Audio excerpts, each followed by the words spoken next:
वशिष्ठ ऋषि कहने लगे कि हे राजन, मैंने दत्तात्रेय जी द्वारा कहा माघ मास महात्म्य कहा, अब माघ मास के स्नान का फल सुनो।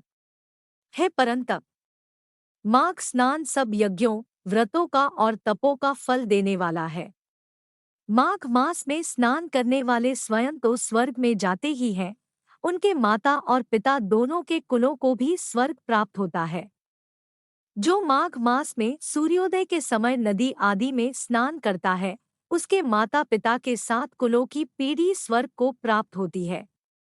माघ मास में स्नान करने वाले दुराचारी और कुकर्मी मनुष्य भी पापों से मुक्त हो जाते हैं, और इस मास में हरि का पूजन करने वाले पाप समुदाय से छूटकर भगवान के सदृश शरीर वाले हो जाते हैं।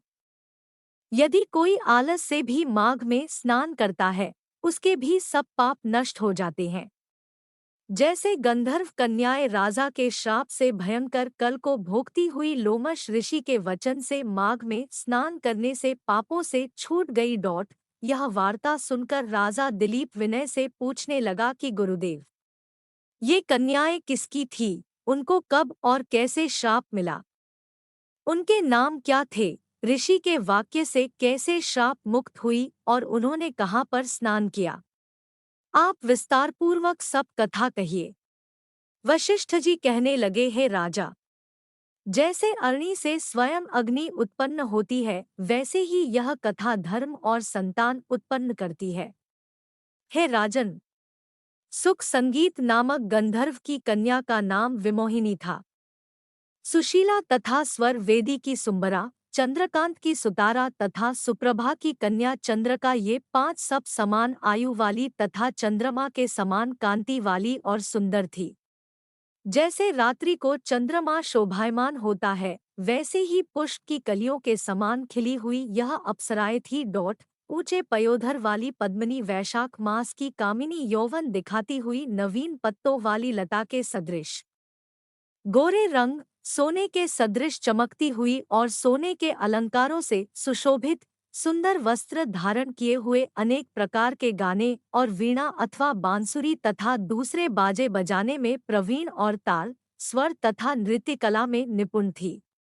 इस प्रकार वे कन्याएं क्रीड़ा करती हुई कुबेर के स्थान में विचरती थी। एक समय कौतुकवश माघ मास में एक वन से दूसरे वन में विचरती हुई मंदिर के पुष्प तोड़कर सरोवर पर गौरी पूजा के लिए गई।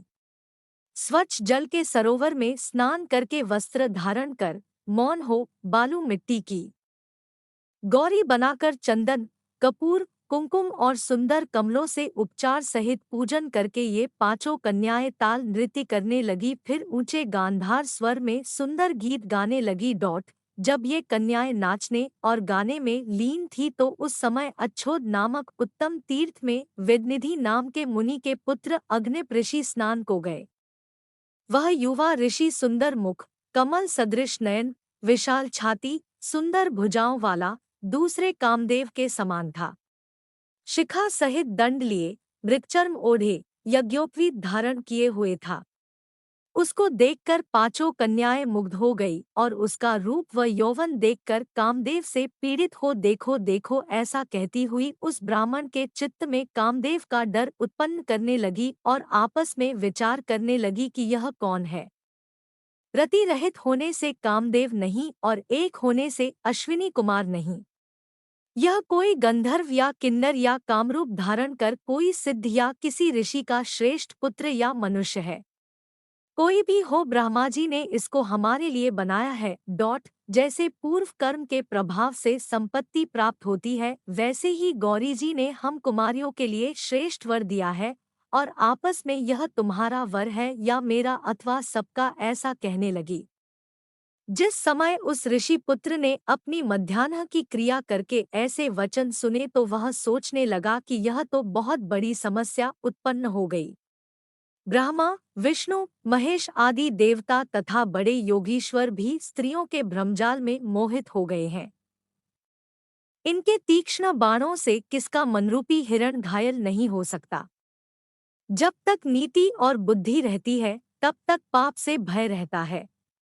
जब तक की गंभीरता रहती है, यम विधि का पालन होता है। तब तक मनुष्य स्त्रियों के कामरूपी बाणों से बींधा नहीं जाता। ये मुझे उन्मत्त और मुग्ध कर रही है। किन गुणों से धर्म की रक्षा हो सकती है? स्त्रियों के मांस, रक्त, मल, मूत्र से बने घृणित और अशुद्ध शरीर में कामी लोग ही सुंदरता की कल्पना करके रमन कर सकते हैं।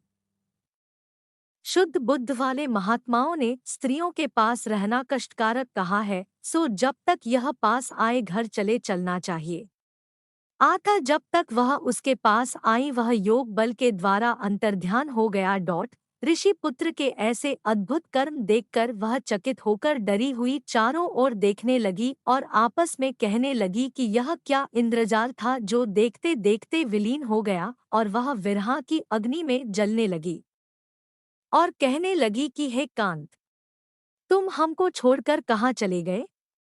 क्या तुमको ब्रह्मा ने हमको विरह रूपी अग्नि में जलाने के लिए बनाया था?